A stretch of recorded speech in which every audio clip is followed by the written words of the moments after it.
मेरा नाम ऋषभ है। एक बार मैंने एक लड़की को बहुत तंग किया था। इतना तंग कर दिया था कि वो मुझसे दूर जाने लगी थी। फिर एक दिन मुझे पता चला कि उसका रिश्ता उसके घर वालों ने कहीं और तय कर दिया। और सबसे हैरानी की बात ये थी कि उस लड़की ने शादी के लिए हाँ कर दी थी।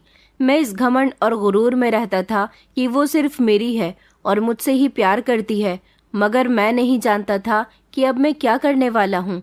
एक दिन जोश और गुस्से में आकर मैंने जो किया वो बहुत गलत था, क्योंकि मैंने उस लड़की के चेहरे पर एसिड डाल दिया था। एसिड डालने से उसका चेहरा जल गया और फिर काफी दिनों तक वो लड़की मुझे नजर नहीं आई थी। उस लड़की के साथ अपना बदला लेने के काफी दिनों के बाद तक वो लड़की मुझे कहीं नजर नहीं आई थी। मैं उसकी तलाश करता रहा, मगर उस दिन के बाद से ही मैं बहुत परेशान रहने लगा था। न जाने वो लड़की कहाँ चली गई थी, मगर फिर कुछ समय के बाद वो लड़की मेरे सामने आई और उसका चेहरा बड़ा ही डरावना था। वो अब सिर्फ मेरे सपनों में ही आने लगी थी, बल्कि हकीकत में भी मुझे दिखाई देने लगी थी, क्योंकि उस लड़की की आत्मा। मैं मिडिल क्लास फैमिली से बिलोंग करता था, बिल्कुल आज़ाद ख्याल का और अपनी मर्जी के मुताबिक ज़िंदगी गुजारने वाला इंसान था। मुझ पर मेरे पेरेंट्स भी किसी तरह की रोक टोक नहीं करते थे। आखिरकार मैं उनका लाडला बेटा था। 5 बहनों का इकलौता भाई होते हुए भी मैं इस बात की जिम्मेदारी नहीं समझता था कि अपनी जवान बहनों की जिम्मेदारी मुझे उठानी चाहिए, अपने बूढ़े पेरेंट्स की मदद करनी चाहिए। मगर नहीं, मैं तो अपनी दुनिया में ही मगन रहता था। मेरे दोस्तों ने काफ़ी हद तक बिगाड़ दिया था। मेरे दोस्त मुझसे जैसा कहते मैं वैसा ही किया करता था। ज़्यादातर उनके साथ मूवीज़ देखना, घूमने जाना और जितना हो सकता उनके साथ समय बिताया करता था। वो भी कुछ ऐसे ही थे। उनमें से कोई भी जॉब नहीं करता था। मेरी तरह वो सब भी अपने घर की जिम्मेदारियों से बचे हुए थे। पापा ने मेरी सबसे बड़ी बहन का रिश्ता लगा दिया था। मैं ये नहीं जानता था कि मेरे पापा अकेले बहन की शादी किस तरह से करेंगे, क्योंकि घर में बहन की शादी आने वाली थी और मुझे शादी में अपने दोस्तों के साथ खूब इंजॉय करना था। मेरी बहनों की फ्रेंड्स भी शादी में आती, जिन पर मैं लाइन मारता था। हर तरह के गलत काम हमारा फ्रेंड्स का ग्रुप किया करता था। मेरी मम्मी मुझे बहुत समझा समझा कर थक गई थी। कहती थी कि बेटा, ये सारे गलत काम छोड़ दो। जब तक तुम्हारे पापा जिंदा है तब तक तुम ये सब कर रहे हो, लेकिन जिस दिन तुम्हारे पापा इस दुनिया में ना रहे तुम ये सब कैसे करोगे? प्लीज संभल जाओ। हमने बचपन से लेकर अब तक कभी तुम पर किसी तरह की रोक टोक नहीं की, मगर अब कहती हूँ कि अब वक्त बदल चुका है। अब तुम जवान हो गए हो, तुम्हारी बहनें भी जवान हो गई हैं। तुम्हें अपनी बहनों के बारे में भी सोचना चाहिए कि तुम कितना कुछ गलत करते हो। कहीं ऐसा न हो कि तुम्हारी ऐसी हरकतों की वजह से तुम्हारी बहनों के रिश्ते आना ही बंद हो जाएं। मैंने मम्मी से कहा था कि मम्मी, जैसा आप सोच रही हो ऐसा कुछ भी नहीं होगा। मेरी बहनें बेहद खूबसूरत हैं और खूबसूरत लड़कियों के रिश्ते बहुत जल्द लग जाते हैं, जबकि मैं भी कुछ कम स्मार्ट नहीं था। हम सभी भाई बहन बिल्कुल अपने पापा पर गए थे, क्योंकि मेरे पापा बहुत स्मार्ट थे। मम्मी भी अच्छी थी, मगर लोग सबसे ज्यादा मेरे पापा की तारीफ किया करते थे। पापा इतने बच्चों के पिता होते हुए भी ज्यादा उम्र के नहीं लगते थे। मेरे पापा बहुत मेहनती थे। पापा की अपनी किराना स्टोर थी, जहां पर वो ठीक ठाक कमा लिया करते थे और हम सबका गुजारा आराम से हो जाता था। मेरी बहनें बहुत अच्छी थीं। बड़ी 2 बहनों की पढ़ाई फाइनल हो चुकी थी, जबकि छोटी बहनें अभी पढ़ाई कर रही थी। मुझे तो पढ़ाई लिखाई में कोई इंटरेस्ट ही नहीं था। इंटर करने के बाद से ही मैंने दोबारा कभी किताबों को अपने हाथ में भी नहीं लिया था। पापा मुझे बहुत प्यार करते थे। मैं सबसे ज्यादा लाडला तो अपने पापा का ही था, जो मुझसे कभी मेहनत मजदूरी करने के लिए कहते ही नहीं थे। 1-2 बार मम्मी कह भी दिया करती थी तो पापा मम्मी को डांट दिया करते थे। कहते थे कि मुझे उम्मीद है कि मैं नहीं रहूंगा तो मेरा बेटा सारी जिम्मेदारियां संभाल लेगा। अभी जब तक मैं जिंदा हूँ अपने बेटे को ऐशो आराम की जिंदगी देना चाहता हूँ, मगर मम्मी कहती थी कि ऐसे ऐशो आराम की भी क्या ज़रूरत है जिसमें अपना बेटा हमेशा कुछ न कुछ गलत करता हो। पापा कहते थे कि कोई बात नहीं, ये उम्र तो होती ही बिगड़ने की है। जैसा मेरा बेटा चाहता है वो वैसा ही करे, मुझे कोई परेशानी नहीं है। समय इसी तरह से गुजरता जा रहा था। मेरी बहन की भी शादी हो गई थी और अब पापा मेरी छोटी बहन के लिए रिश्ता तलाश कर रहे थे। सुबह के टाइम पर हम सारे फ्रेंड्स कॉलेज के बाहर जाकर खड़े हो जाते थे, क्योंकि कॉलेज से जो लड़कियां निकलती थीं हम उन लड़कियों को छेड़ते थे। ऐसा नहीं था कि हम लड़कियों को गंदी नज़र से देखते थे, मगर लड़कियों को छेड़ना, उनको तंग करना हमारी आदत बन गई थी। लड़कियां जब हमसे डरती थीं और बच बच कर चलती थीं तो ये सब कुछ हमें बहुत अच्छा लगता था। मैं भी अपने लफंगे दोस्तों के साथ उनका पूरा साथ दिया करता था, बल्कि मैं उनका लीडर बन गया था। एक दिन मुझे कॉलेज से निकलते हुए एक लड़की बहुत पसंद आ गई थी, जो कॉलेज से छुट्टी पर अपने घर के रास्ते की तरफ जा रही थी। मेरे दोस्त उसे छेड़ने लगे थे जब मैंने उन लोगों को इशारा करके रोक दिया। न जाने क्यों उसके चेहरे पर मेरी नज़र टिक कर रह गई थी। वो बेहद खूबसूरत थी, उसकी उम्र भी बहुत कम थी। मुझे वो लड़की बहुत पसंद आई थी। उसी दिन से मैंने उस लड़की को फॉलो करना शुरू कर दिया था। जब जब वो कॉलेज से निकलती, मेरे दोस्त उसे छेड़ने की कोशिश करते थे, मगर मैं उन लोगों से साफ कह दिया करता था कि इस लड़की पर नज़र उठाकर भी मत देखना। मेरे दोस्त समझ गए थे कि मैं उसे पसंद करने लगा हूँ। आखिरकार पहली बार ऐसा हुआ था कि किसी लड़की पर मेरा मन टिक गया था। जब रात के समय मैं अपने कमरे में लेटा था तो बार बार उसका चेहरा मेरी आंखों के सामने आ रहा था। उसका चेहरा बहुत मासूम था। मैंने सोच लिया था कि मैं इसे अपनी जिंदगी में शामिल करके रहूंगा, मैं इसे प्रपोज करके रहूंगा। अगले दिन जब वो मुझे मिली तो मैंने उसे आवाज़ लगाई, मगर उसने पलटकर मुझे देखा ही नहीं। मैं उसका नाम तो नहीं जानता था, मगर उसके पीछे पीछे गया। जब उसने पलटकर मुझे देखा तो वो कहने लगी कि तुम मेरा पीछा क्यों कर रहे हो। मैंने उससे कहा कि मुझे तुमसे कुछ बात करनी है, लेकिन न जाने क्यों वो मुझसे डर रही थी। वो कहने लगी कि प्लीज़ मेरा रास्ता छोड़ दो, मुझे घर जाने में देर हो रही है। मैं उससे कहने लगा कि मेरी बात को समझने की कोशिश करो, मैं तुमसे कुछ बात करना चाहता हूँ, आओ हम दोनों बैठकर कहीं बात करते हैं। मगर उसने मेरी बात नहीं मानी और वो वहाँ से भाग गई थी। मेरे दोस्त ये सब देखकर बहुत हंस रहे थे, मगर मैंने उन लोगों को चैलेंज किया था कि मैं इसे पटाकर ही रहूँगा। आखिरकार मैं इसे अपनी ज़िंदगी में शामिल करना चाहता हूँ, इससे मुझे सच्ची वाली मोहब्बत हो गई है। वो लोग हंसते हुए कहने लगे कि तुम जानती भी हो सच्ची मोहब्बत किसे कहते हैं। सच्ची मोहब्बत तो वो होती है जिसे एक पर ही दिल टिक जाए, फिर किसी और की तरफ नजर न जाए। मैंने उसको यकीन दिलाने की कोशिश की कि इस लड़की के अलावा मुझे किसी भी लड़की का चेहरा देखना अच्छा नहीं लगता। इस लड़की से मुझे इसी तरह की मोहब्बत हो गई, मगर वो लोग मेरे खूब मजाक बनाते थे। मैं अपनी उनसे मजाक नहीं बनवाना चाहता था, इसलिए मैं चाहता था कि जल्द से जल्द इस लड़की को प्रपोज कर दूं, मगर ये वो लड़की थी कि मेरी बात मानने के लिए तैयार ही नहीं हो रही थी। मैंने इसे हर जगह फॉलो करना शुरू कर दिया था। जितना हो सकता मैं इससे बात करने की कोशिश करता था। मैंने इसका मोबाइल नंबर भी निकलवा लिया था और उसके घर का पता भी लगवा लिया था। मैं इसे कॉल कर करके खूब तंग किया करता था। मैं नहीं चाहता था कि ये मेरी वजह से किसी परेशानी का शिकार हो। मैं तो इससे सुकून से बात करना चाहता था, मगर वो मेरी बात का गलत मतलब लेकर जा रही थी।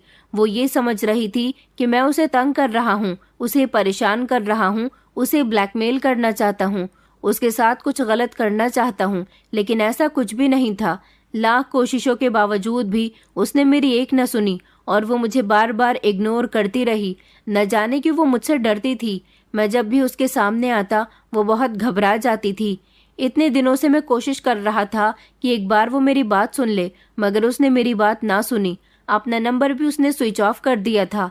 एक दिन मैंने उसे बीच सड़क पर पकड़ लिया और उसका हाथ पकड़कर कहने लगा कि काफी दिनों से मैं तुम्हारे पीछे घूम रहा हूँ, तुम मुझे पागल समझती हो। आखिर मैं तुमसे प्यार करता हूँ और तुम समझ रही हो कि मैं ऐसे ही तुम्हारे पीछे पड़ा हुआ हूँ। वो कहने लगी कि देखो मेरा हाथ छोड़ दो, वरना मैं शोर मचा दूंगी। मैंने कहा अच्छा शोर मचाना चाहती हो तो मचाओ, लेकिन मेरी बात कान खोलकर सुन लो। मैं तुम्हें पसंद करता हूँ और तुमसे शादी करना चाहता हूँ। मेरी बात सुनकर वो घबरा गई और कहने लगी कि नहीं, ऐसा नहीं हो सकता, तुम एक गुंडे मवाली हो, भला मैं तुमसे शादी कैसे कर सकती हूँ। वो बहुत डर गई थी। उसने रोना शुरू कर दिया था और उसका रोता हुआ चेहरा देखकर मेरा मन पिघल गया। मैंने उसका हाथ छोड़ दिया था। अपना हाथ छूटता हुआ देखकर वो फौरन ही रोते हुए वहां से भाग गई थी। मैंने सोच लिया था कि मैं अब इससे कोई बात नहीं करूंगा, बल्कि इसके पेरेंट्स से ही बात करूंगा। मैंने अपने दोस्त से कहकर इसके घर वालों का पता लगवाया। फिर मुझे एक इन्फॉर्मेशन मिली। मुझे पता चला कि इस लड़की का रिश्ता लग चुका है और इसके घर वाले इस साल इसकी शादी कर देंगे। ये बात मुझसे बर्दाश्त न हो सकी। अगले दिन फिर से मैंने रास्ते में उस लड़की को पकड़ लिया। उस लड़की का नाम मनीषा था। मैंने मनीषा से कहा कि तुम मुझसे प्यार करती हो ना, तुम्हारे घर वाले तुम्हारी कहीं और शादी कैसे करवा सकते हैं। देखो मुझे तुम्हारे बारे में सब कुछ पता चल गया, इस रिश्ते से इनकार कर दो। वो मेरी बात सुनकर कहने लगी कि मैं तुमसे प्यार नहीं करती। मैं तुम जैसे गुंडे मवाली से कैसे प्यार कर सकती हूँ, जिसके सीने में दिल नहीं बल्कि पत्थर है, जो राह चलती लड़कियों को छेड़ता है। तुमने मेरा पीछा लिया हुआ है। मैंने जल्दी से अपनी जेब से चाकू निकालकर उसे डराने की कोशिश की ताकि वो अपने माता पिता से रिश्ते के लिए इनकार कर दे। वो बहुत डर गई थी और मेरे आगे हाथ जोड़कर कहने लगी कि प्लीज मुझे छोड़ दो, भगवान के लिए मेरा पीछा करना बंद कर दो, मैं तुमसे तंग आ चुकी हूँ। मैंने उससे कहा कि मुझे तुम पर बहुत गुस्सा आ रहा है। तुम अपने पेरेंट्स से रिश्ते के लिए इनकार कर दो और कहो कि तुम मुझसे शादी करना चाहती हो। मैंने उसका हाथ पकड़ा और कहा कि अगर तुमने ऐसा नहीं किया तो अच्छा नहीं होगा। उसने मुझे झटका और अपने हाथ से एक जोरदार थप्पड़ मेरे गाल पर मार दिया था और कहने लगी कि ऐसा कभी नहीं होगा। मैं एक इज्जतदार लड़की हूँ, तुम जैसे इंसान के साथ तो मैं बात करना भी पसंद नहीं करती। आज उस लड़की के अंदर इतनी हिम्मत न जाने कहाँ से आ गई थी। ये सब करके वो वहां से चली गई थी। मैं चाहता तो गुस्से में चाकू से उस पर वार भी कर सकता था, मगर मेरा हाथ थमकर रह गया था। मेरे दोस्त भी मुझे देखकर जोर जोर से हंसने लगे थे। ऐसा पहली बार हुआ था कि किसी लड़की ने मुझ पर हाथ उठाया था और उसकी वजह से मुझे बेइज्जती का सामना करना पड़ रहा था। मैंने सोच लिया था कि मैं अपने इस थप्पड़ का बदला इस लड़की से लेकर ही रहूंगा और इससे शादी भी करके रहूंगा, चाहे जो हो जाए। उसको शादी के लिए रजामंद करने के लिए और उसको डराने के लिए, ताकि वो डर जाए और मुझसे शादी कर ले। मैं एसिड लेकर चला गया था। जब वो अगले दिन कॉलेज के अंदर जाने वाली थी तो फिर से मैंने उसका हाथ पकड़ लिया। मैंने उससे कहा कि बताओ मुझसे शादी करोगी या नहीं। मैंने उसे एसिड दिखाकर डराया। वो एसिड देखकर बहुत कांपने लगी थी और कहने लगी थी कि प्लीज मुझे छोड़ दो, प्लीज मुझे जाने दो। देखो ये एसिड को मुझसे दूर रखो, मुझे देर हो रही है, मेरी क्लासेस का टाइम हो रहा है। मैंने उससे कहा कि तुम मेरी बात का जवाब दे दो, मैं तुम्हें छोड़ दूंगा, बताओ मुझसे शादी करोगी या नहीं। वो रो रही थी और बार बार मुझसे कह रही थी कि प्लीज मुझे छोड़ दो, लेकिन मैंने उसकी एक न सुनी। फिर जब वो मुझसे तंग आ गई तो उसने कहा कि तुम बहुत ही घटिया इंसान हो, भगवान कभी तुम्हें माफ नहीं करेगा। पता नहीं तुम्हारे माता पिता ने तुम्हें क्या सिखाया है। जरूर तुम्हारे माता पिता भी तुम्हारे जैसे ही बिगड़े हुए लोग होंगे, तभी तो उनकी औलाद ऐसी है। ये सुनकर मुझे बेहद गुस्सा आ गया। मैं नहीं चाहता था कि मैं उस लड़की पर एसिड डालूं। मैं तो एसिड सिर्फ उसे डराने के लिए लेकर आया था, मगर मैं अपने गुस्से को कंट्रोल न कर सका और जो मेरे हाथ में एसिड की बोतल थी वो मैंने उसके चेहरे पर डाली तो झट से उसने अपना चेहरा फेर लिया था और अपने हाथों से ढक लिया था, मगर उसके चेहरे पर एसिड काफी हद तक आ गया था। सुबह सुबह का समय था। जब उसके चिल्लाने से आसपास के लोग मेरी तरफ मुझे पकड़ने के लिए भागे तो मैंने जल्दी से उसका हाथ छोड़ दिया और एसिड की बोतल जमीन पर फेंककर मैं अपनी गाड़ी पर बैठकर अपने घर को वापस आ गया था। उसे मैं गंभीर हालत में ही छोड़ आया था।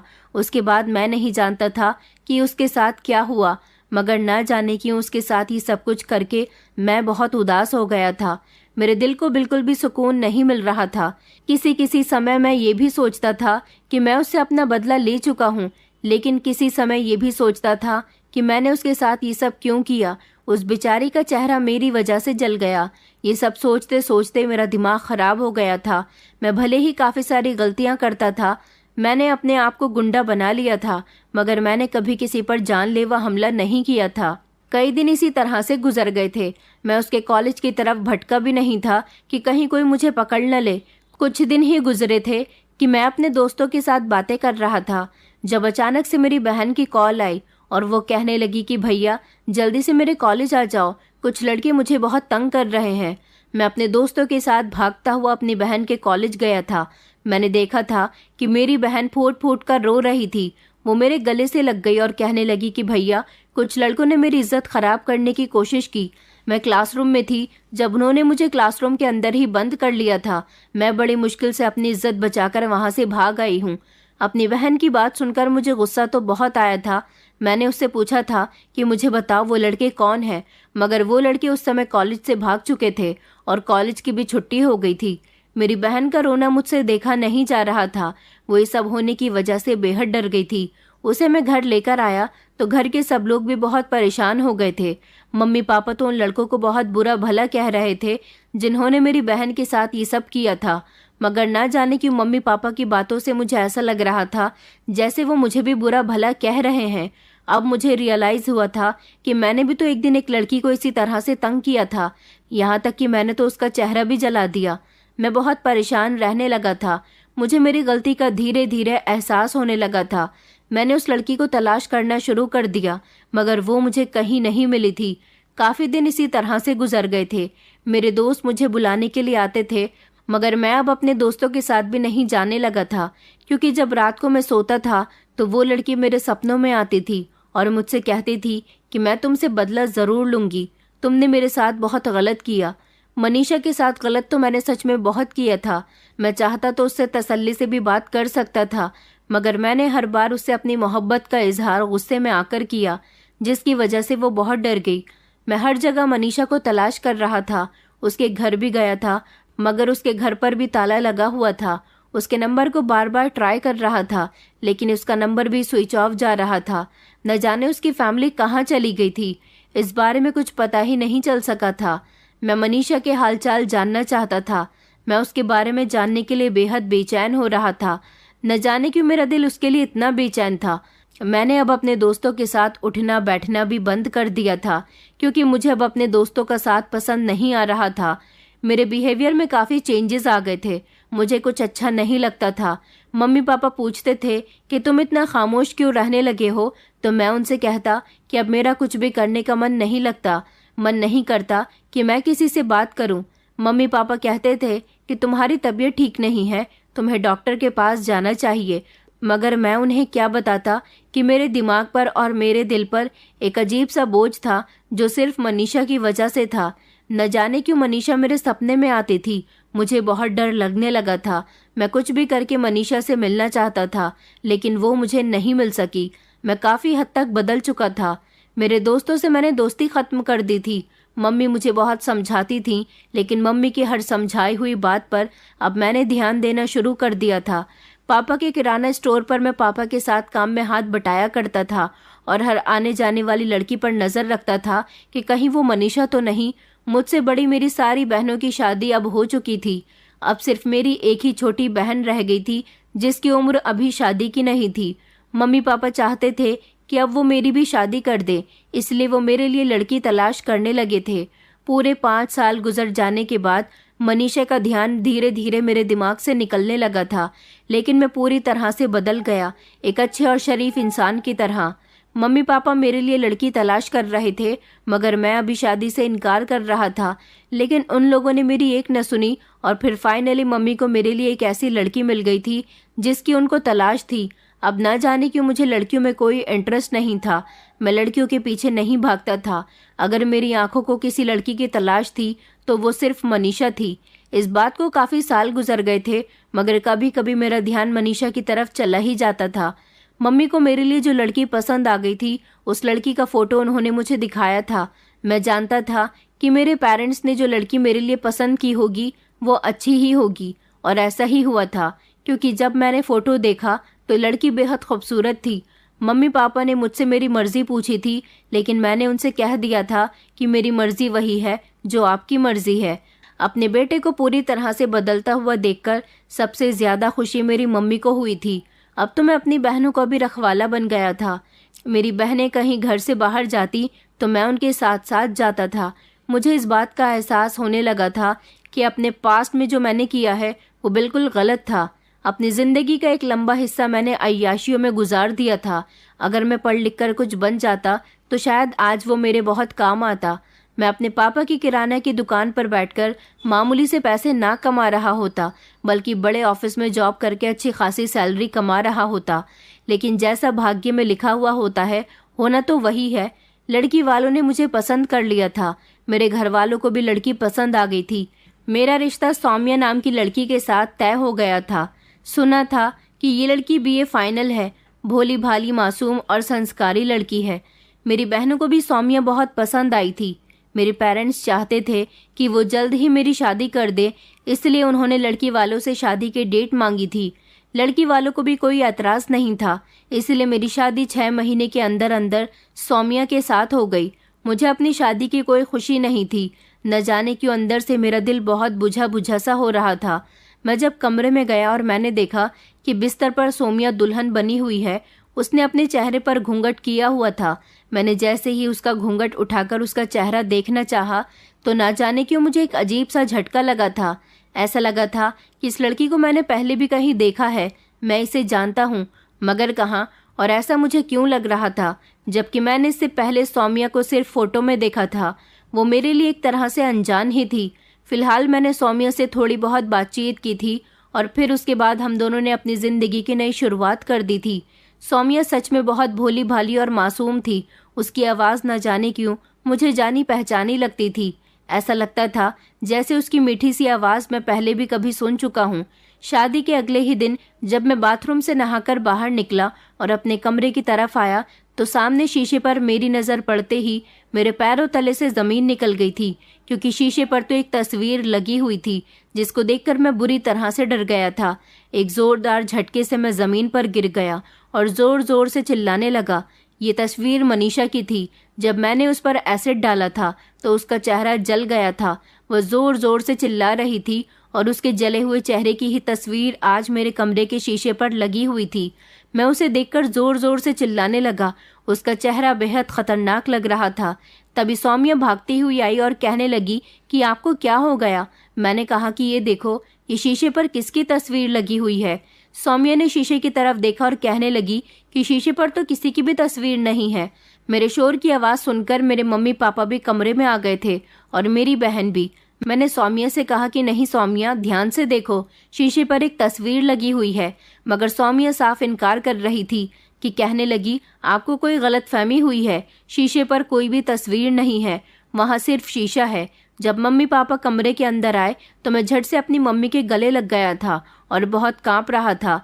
मैंने जब उनको बताया कि शीशे पर किसी की तस्वीर लगी हुई है, सौम्या को दिखाई नहीं दे रही, तो सब लोगों ने शीशे की तरफ देखा और कहने लगे कि तुम ये कैसी बातें कर रहे हो बेटा, शीशे पर तो कोई भी तस्वीर नहीं है।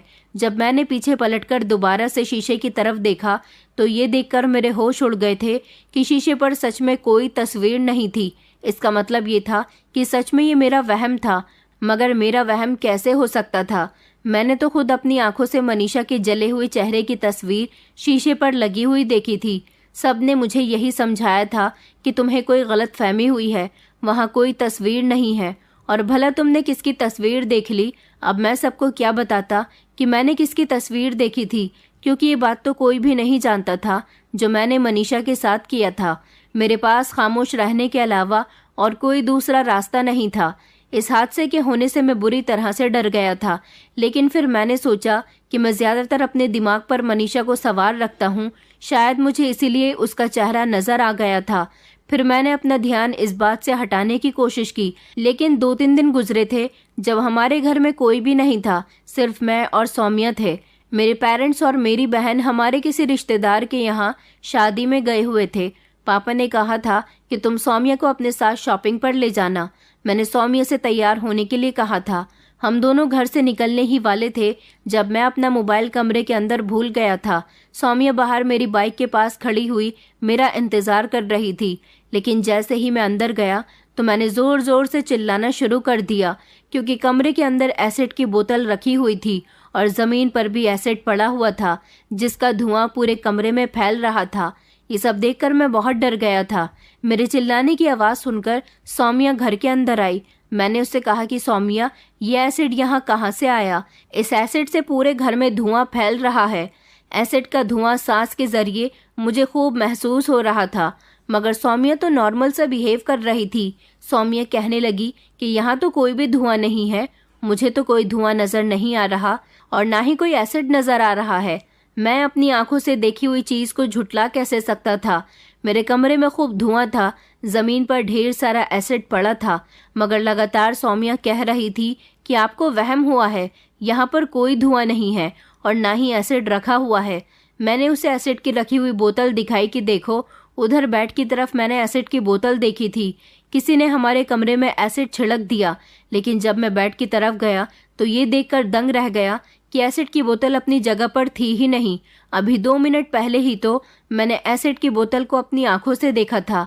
मेरी समझ नहीं आ रहा था कि ये सब मेरे साथ क्या हो रहा है, लेकिन मुझे लगातार कमरे से धुआं निकलता हुआ और एसिड की बदबू आ रही थी। सौम्या मुझे समझा बुझाकर और तसल्ली देकर अपने साथ शॉपिंग पर ले गई थी। मेरे दिमाग से एसिड वाली बात और वो मनीषा की फोटो वाली बात अभी तक नहीं निकली थी कि मेरे साथ एक और हादसा हो गया। जब सौम्या ने अपने लिए चूड़ियां खरीदी और मैंने अपने वॉलेट से 500 का नोट निकालकर दुकानदार को देना चाहा, तो मेरी नज़र नोट पर लिखे हुए शब्दों पर पड़ी। नोट पर पेन से मनीषा का नाम लिखा हुआ था। जब एक ही झटके में मेरे हाथ से नोट छूटकर जमीन पर गिर गया। ये सब देखकर मेरा शरीर थर थर कांपने लगा था। आखिरकार मेरे साथ ये सब क्यों हो रहा था? मेरे चेहरे पर पसीना आने लगा था। जब सौम्या ने मुझे ऐसे रिएक्शन देते हुए देखा तो उसकी नज़र जमीन पर पड़े हुए नोट पर गई। मैंने सौम्या से कहा कि सौम्या चलो यहाँ से, हमें चलना चाहिए। मगर सौम्या कहने लगी कि दुकानदार को पैसे तो दीजिए। मैंने कहा कि नहीं नहीं, पैसे ज़मीन से मत उठाना। मैं ज़बरदस्ती उसका हाथ पकड़कर उसे घर ले आया था। मुझे तेज़ का बुखार हो गया था। सौम्या कहने लगी कि आपकी तो तबीयत ठीक नहीं है, आखिर आपको क्या हो गया? ये तो सच में मैं खुद भी नहीं जानता था। सौम्या कहने लगी कि मैं अभी डॉक्टर को बुलाती हूँ, डॉक्टर आपको दवाई दे देंगे। मैंने कहा कि नहीं, डॉक्टर को मत बुलाओ, मेरा सर दर्द से फटा जा रहा था। मैंने कहा कि फर्स्ट एड बॉक्स में सर के दर्द की दवाई रखी हुई है, बस मुझे वही दे दो। मैं वो खाकर आराम करना चाहता हूँ और प्लीज़ कुछ देर के लिए मुझे अकेला छोड़ दो। सौम्या मुझे दवाई देकर कमरे से निकल गई थी। मैं नहीं चाहता था कि ये सब जो मेरे साथ हो रहा है वो सौम्या को पता चले। आखिरकार सौम्या मेरी पत्नी थी। उसे अगर मेरी पुरानी जिंदगी के बारे में पता चलता तो वो मेरे बारे में क्या सोचती, बल्कि वो तो मुझे छोड़कर भी जा सकती थी। 2 दिन तक मुझे लगातार बुखार आता रहा था। रात को मैं जब सोता तो मेरे सपने में मनीषा आती थी और रोते रोते कहती थी कि मैं तुमसे अपना बदला ज़रूर लूँगी, तुम्हें कभी माफ़ नहीं करूँगी। एक रात तो मैंने अपने सपने में देखा था कि मैं किसी बहुत बड़ी मुसीबत में फंसा हुआ हूँ, पूरी तरह से अकेला हूँ, चारों तरफ अंधेरा छाया हुआ है, मेरी मदद करने वाला कोई भी नहीं है और मुझे बहुत डर लग रहा है। मगर एक तरफ मुझे मनीषा खड़ी हुई दिखाई दी। मैंने मनीषा से मदद की गुहार लगाई। मनीषा धीरे धीरे मेरे करीब आई और फिर उसने मेरा चेहरा पकड़कर जैसे ही अपना चेहरा मेरे करीब किया तो ये देखकर मेरी आंखें फटी की फटी रह गई थी कि उसका चेहरा एसिड से बुरी तरह से जला हुआ था। इतना खतरनाक चेहरा था कि उसके चेहरे पर लगे हुए जख्म देखकर मैं बुरी तरह से कांप गया था और सोते ही सोते मैंने जोर जोर से चिल्लाना शुरू कर दिया था। मैं कह रहा था कि प्लीज़ मुझे छोड़ दो, प्लीज़ मुझे माफ़ कर दो, प्लीज़ मनीषा मुझे माफ़ कर दो। मेरे बराबर में ही सौम्या सो रही थी। जब वो मनीषा मनीषा कहते हुए मुझे देखकर घबरा गई और कहने लगी कि ऋषभ, आपको क्या हो गया? आखिर ये मनीषा कौन है? हमारी शादी को लगभग 1 महीना हो गया था और इस 1 महीने में ना जाने कितनी बार मेरी जुबान से मनीषा का नाम निकल चुका था, मगर हर बार मैं सौम्या से यही कहता था कि कुछ नहीं हुआ। ये सब कुछ जो मेरे साथ हो रहा था इसने मुझे पागल बना दिया था। मेरे घर वाले भी बहुत परेशान हैं। इसी तरह के सपने मुझे हर रोज़ आने लगे थे। मैं नहीं चाहता था कि फिर से मनीषा की बातें सौम्या को पता चले। मम्मी पापा भी मुझसे बार बार पूछते थे कि आखिर तुम्हें अचानक क्या हो जाता है, तुम क्यों मनीषा मनीषा चिल्लाने लगते हो, आखिर ये मनीषा कौन है? मैंने मम्मी पापा को सिर्फ इतना बताया था कि मेरी तबीयत ठीक नहीं रहती। मेरी ऐसी हालत देखकर मेरी बहन भी डर जाती थी, क्योंकि रोज़ रात को सपने में जब मनीषा आती तो मैं ज़ोर ज़ोर से चिल्लाने लगता था और सारे लोग सोते से उठ जाते थे। सौम्या मुझे संभालने की कोशिश करती थी। मेरी और सौम्या की शादी को अभी 1 महीना हुआ था, मगर अभी तक मैं सौम्या को पत्नी बनने का सुख नहीं दे सका था। उसके साथ कुछ भी ऐसा नहीं कर सका था जिससे उसे अच्छा लगे। न जाने क्यों मैं उस बेचारी के साथ इतना गलत कर रहा था। सौम्या बहुत अच्छी लड़की थी। मेरे पेरेंट्स के साथ और मेरी बहन के साथ बहुत अच्छे से रहती थी। मेरी भी सेवा करने में कोई कमी नहीं छोड़ती थी, मगर मैं उसको अभी कोई सुख नहीं दे पा रहा था। मैं समझ गया था कि मनीषा की आत्मा मुझे परेशान कर रही है और उसकी आत्मा कभी भी मुझे खुश नहीं देखना चाहती। अब हालात ऐसे बन गए थे कि मुझे सौम्या को ये सब कुछ बताना ही था, क्योंकि अब की बार मेरे साथ सबसे खतरनाक हादसा हुआ था जिससे मैं बहुत तंग आ गया था। आधी रात का समय था जब मैं सो रहा था और अचानक मुझे ऐसा लगा जैसे मेरे कान के बराबर में कोई जोर जोर से चीख रहा है और ये आवाज़ किसी और की नहीं बल्कि मनीषा की है। वो चिल्ला रही है कि प्लीज़ मेरे साथ ऐसा मत करो, मेरे चेहरे पर एसिड डालकर तुमने अच्छा नहीं किया, मुझे बहुत जलन हो रही है, प्लीज़ मुझे छोड़ दो, याद रखना मैं तुम्हें कभी माफ़ नहीं करूँगी। वो बहुत बुरी तरह से रो रही थी और ये सब कुछ कह रही थी। उसकी आवाज़ में एक अजीब सा दर्द था। ये आवाज़ें मेरे कान में चारों तरफ घूम रही थी। मेरी आंखें बंद थी मगर मैं उन आवाज़ों को बहुत अच्छी तरह से महसूस कर सकता था। जब सोते से अचानक मेरी एक ज़ोरदार चीख निकल गई। सौम्या ने मुझे संभालने की कोशिश की। उसने मुझे तसल्ली दी और वो बार बार कहने लगी कि आपको क्या हुआ है। मैं थर थर काँप रहा था। वो कहने लगी कि आपको डरने की ज़रूरत नहीं है, मैं आपके साथ हूँ।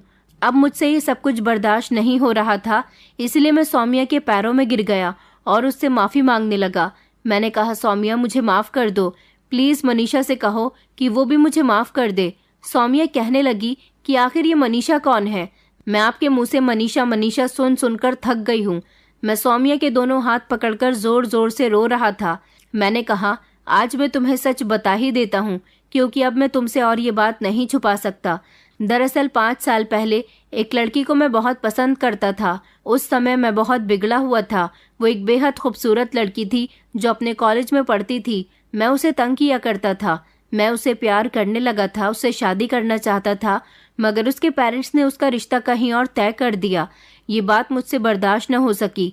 मैंने उसे बहुत समझाया कि अब तुम अपने घर वालों से इस शादी के लिए इनकार कर दो, मगर वो मुझे गुंडा मवाली समझती थी। मैंने रास्ते में उसका हाथ कई बार पकड़ा था, कई बार तो मैं उसका रास्ता रोका करता था। हर बार उसके साथ गलत बिहेव करता था। वो सीधी सादी मासूम सी लड़की थी। मेरी ऐसी हरकतों से बहुत डर जाती थी। वो मुझसे कहती थी कि तुम जैसे गुंडे इंसान से मैं क्या, कोई भी लड़की शादी नहीं करेगी। लेकिन जब वो मुझे बुरा भला कहती थी तो मुझे बहुत गुस्सा आता था। ऐसा लगता था जैसे वो मेरी इंसल्ट कर रही है। वो अपने पेरेंट्स को इनकार करने के लिए तैयार नहीं हो रही थी, तो मैंने ठान लिया था कि वो मेरी नहीं हो सकती तो मैं उसे किसी और का भी नहीं होने दूंगा। इसलिए मैं गुस्से में उसके पास चला गया और एसिड लेकर उसके चेहरे पर डाल दिया था। मैं तो उसको वहीं सड़क पर तड़पता हुआ छोड़कर भाग आया था ताकि मुझे कोई पकड़ न ले। लेकिन उस दिन के बाद से वो मुझे कहीं दिखाई नहीं दी। तभी से वो मेरे सपने में आती है। मैं बहुत बेचैन रहने लगा हूँ।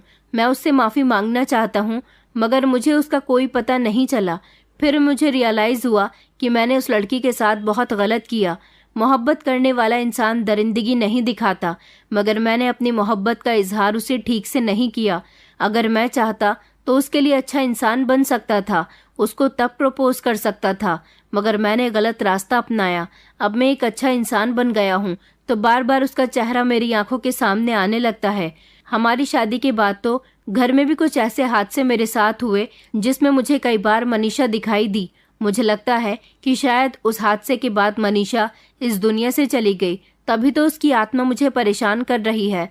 मैं कितना गिरा हुआ इंसान हूँ जिसने एक लड़की को मौत के घाट उतार दिया। शायद उसका चेहरा एसिड से झुलस गया होगा तो वो बेचारी मर गई होगी। मगर सौम्या, मेरा यकीन मानो, मुझे बाद में रियलाइज हो गया था कि मैं ही गलत हूँ। मैंने उसके साथ गलत किया। मैं अब एक अच्छा इंसान बन गया हूँ। उससे माफ़ी मांगना चाहता हूँ। मैं बहुत परेशान हो गया हूँ। मुझे वो सपनों में भी दिखाई देती है और मैंने खुद अपनी आंखों से यहाँ इधर शीशे के सामने उसके जले हुए चेहरे की फ़ोटो देखी थी और यहाँ ज़मीन पर मैंने एसिड पड़ा हुआ देखा था। और उस दिन जब मैं तुम्हें चूड़ियाँ दिलाने के लिए गया था तो मैंने 500 के नोट पर मनीषा का नाम लिखा हुआ देखा था। और आज फिर मैंने देखा कि मेरे कानों के चारों तरफ मनीषा की आवाज़ गूंज रही थी। ऐसा तभी हो सकता है जब मनीषा मेरे आसपास हो। वो यहीं कहीं है और मुझसे अपना बदला लेना चाहती है। मैं पागलों जैसी हरकतें करने लगा था, चारों तरफ देखने लगा था और कहने लगा था कि मनीषा, तुम जहाँ भी हो प्लीज़ मेरे सामने आ जाओ, मुझे माफ़ कर दो, मगर मुझे तंग मत करो। मैं अपनी गलती मानने के लिए तैयार हूँ। मैं ज़मीन में बैठकर फूट फूट कर रोने लगा था जब सौम्या ने मुझे सहारा दिया और वो उठाकर मुझे बिस्तर तक ले आई थी। मुझे इस तरह रोते हुए देखकर सौम्या ने अचानक मुझसे कुछ ऐसे शब्द कहे थे जिन्हें सुनकर मेरे होश उड़ गए थे। सौम्या कहने लगी कि मैंने तुम्हें माफ़ कर दिया। मैंने चौंक कर उसकी तरफ देखा। मैंने कहा, तुम ये क्या कह रही हो? सौम्या कहने लगी, जो तुमने सुना। दरअसल मैं सौम्या नहीं, मैं मनीषा हूँ। मैंने उसके चेहरे को ध्यान से देखा और कहा कि नहीं, ऐसा नहीं हो सकता। तुम मनीषा कैसे हो सकती हो? सौम्य कहने लगी, क्या तुम्हें मेरी आवाज से नहीं लगता कि मैं मनीषा हूँ? मैं वही लड़की हूँ जिस पर तुमने एसिड डाला था। मेरा बदला पूरा हो गया।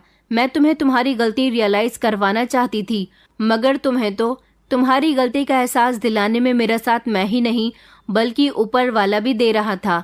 मैं नहीं जानती थी कि तुम सपने में क्या देखते थे, मगर मैं इतना ज़रूर जानती हूँ कि जैसी कंडीशन है उस हिसाब से तुम सच में बदल गए हो। तुम नहीं जानते कि उस दिन जब तुम मेरे चेहरे पर एसिड डालकर चले गए थे तब मैं कितनी तकलीफ से गुजर रही थी। मुझे वहाँ के लोगों ने अस्पताल पहुँचाया था। मेरे मम्मी पापा मुझे देखकर बहुत डर गए थे। मेरी कंडीशन बिल्कुल भी ठीक नहीं थी।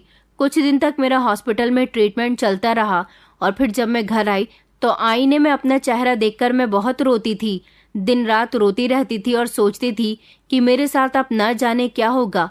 जिस लड़की के साथ मेरी शादी होने वाली थी वहां से भी मेरा रिश्ता खत्म हो गया। हर कोई मुझे देखकर डर जाता था और उसी दिन से मैंने ठान लिया था कि मैं तुमसे अपना बदला लेकर ही रहूंगी। लेकिन इससे पहले मुझे अपनी पहचान, अपना चेहरा बदलना था। मेरे पेरेंट्स ने मेरा साथ दिया। उन लोगों ने मेरी प्लास्टिक सर्जरी करवाई। मेरा चेहरा बदल गया। मैं बेहद खूबसूरत हो गई। और फिर जब तुम्हारे घर मेरा रिश्ता आया, मेरे घर वालों ने जब तुम्हारा फोटो मुझे दिखाया तो मैंने फौरन ही इस रिश्ते के लिए हाँ कर दी थी, क्योंकि शायद भगवान भी यही चाहता था कि मैं तुमसे बदला इसी तरह से लूं। मैं तुमसे शादी करने के लिए तैयार हो गई और शादी के बाद जब इस घर में आई तो वो हादसे जितने भी तुम्हारे साथ हुए वो एक इत्तेफाक नहीं बल्कि वो सब मैंने जान के किए थे। शीशे पर अपने जले हुए चेहरे का फोटो भी मैंने लगाया था और फिर ऐसे एक्टिंग करने लगी जैसे मुझे फोटो दिखाई ही नहीं दे रहा। इससे पहले तुम्हारे पेरेंट्स कमरे में आते मैंने फौरन ही वो फोटो वहां से हटा दिया था। कमरे में एसिड भी मैंने ही डाला था और तुम्हारे सामने एक्टिंग करने लगी जैसे मुझे कमरे में फैलने वाला धुआं दिखाई ही नहीं दे रहा था। तुम्हारे वॉलेट में घर से निकलने से पहले मैंने 500 के नोट पर अपना नाम खुद ही लिखा था और फिर तुम्हारे साथ ऐसे एक्टिंग करने लगी जैसे मैं कुछ जानती ही नहीं हूँ। और अभी भी जो तुम्हें आवाज़ें सुनाई दे रही थी वो आवाज़ें मेरे मोबाइल से आ रही थी। मनीषा ने अपना मोबाइल निकाला और अपने रोने की आवाज़ प्ले की। ये मनीषा के रोने की आवाज़ थी। उसने अपनी आवाज़ पहले से ही रिकॉर्ड की हुई थी। जब मैं सो रहा था तो उसने मेरे कान के बराबर में अपना मोबाइल रख दिया जिससे मुझे ये आवाज़ें आ रही थी। वो कहने लगी कि मैंने तुम्हें माफ़ कर दिया। शायद मैं तुम्हें इतनी जल्दी माफ़ ना करती, लेकिन जब मैंने शादी होने के बाद तुम्हारी ये हालत देखी तो मुझसे रहा नहीं गया और मैंने सोचा कि अब मुझे तुम्हें और नहीं सताना चाहिए, क्योंकि ऑलरेडी तुम काफ़ी परेशान हो चुके हो। मनीषा की सारी बातें सुनकर मैं उसके पैरों में गिर गया था और उससे कहने लगा था कि प्लीज़ मनीषा, मुझे माफ़ कर दो। मैं अपनी गलती पर बहुत शर्मिंदा हूँ। मैं पहले जैसा नहीं रहा। तुम जैसा कहोगी मैं वैसा करने के लिए तैयार हूँ, मगर प्लीज़ मुझे माफ़ कर दो और मुझे छोड़कर मत जाना। हम दोनों ये सारी बातें कर रहे थे। मेरी मम्मी दरवाजे पर खड़ी हुई ये सब कुछ सुन रही थी। मम्मी कमरे के अंदर आई और उन्होंने कहा कि बेटा, गलती तुम्हारी नहीं बल्कि गलती हमारी है। हमारे लाड प्यार ने तुम्हें कुछ ज़्यादा ही बिगाड़ दिया था। हम तो तुम्हें सुधार नहीं सके, मगर वक्त और हालात ने तुम्हें खुद ही सुधार दिया। लेकिन तुम सुधरे भी तब जब इस लड़की का चेहरा जल गया।